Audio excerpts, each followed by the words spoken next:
إخواننا في المغرب الحبيب، إني لكم ناصح أمين، أتمنى أن تسمعوا كلامي للنهاية. نحن في اليمن قبل 14 سنة كنا عايشين في أمن وأمان، لا الدم حرمة ولا المساجد حرمة ولا الأعراض حرمة. وحينما خرج بعض الناس على الحاكم بحجة أنهم يغيروا الفساد، جلبوا لنا ما هو أفسد منها. اليوم اليمن مقسمة، كل إنسان مع وجهه. اليوم أرخص حاجة الدم اليمني، الأعراض مباحة، المساجد تفجر، الطائفية منتشرة بكل مكان. لذلك لا تكونوا أنتم معول هدم لبلادكم.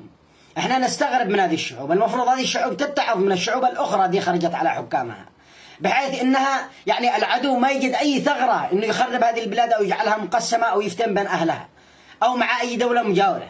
احنا اخويا مسلمين، احنا كيمنيين احنا نعتز بالمغرب انها دولة، يعني دولة قوية وشعبها واعي. نعتز بالجزائر، كلنا اخوة. نعتز بالسعودية، نعتز بالدول العربية، بمصر، بالدول العربية كلها التي لا زالت قائمة، والعدو ما قدر يتسلل يعني لداخلها عبر ابنائها.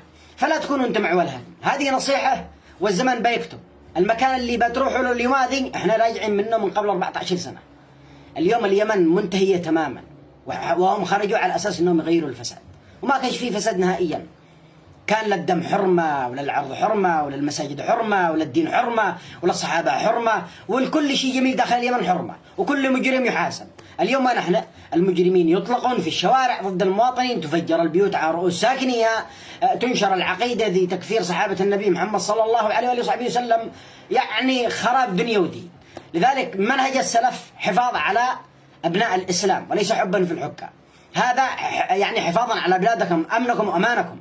بلاد المغرب ما يحق النص بس هؤلاء ذي خرجوا، وأنا أدري أنهم واعيين وبيتقبلوا النص تماما، وبيبصروا الشواهد وبيبصروا حولهم وينظروا بأفق، ما ينظروا بشيء ضيق، بشعارات هزيلة، شعارات قد ربما أنه يصنعها عدو المغرب نفسه مشان يخرج أبناء المغرب يحتكوا مع الدولة ذي تقضي حاجات كل المغربيين بكل مكان، ويعطلوا أمور الدولة إلى أن يتم سفك الدم. وإذا سفك الدم يبدأ يشتعل النار والعدو يستغل هذا الوضع.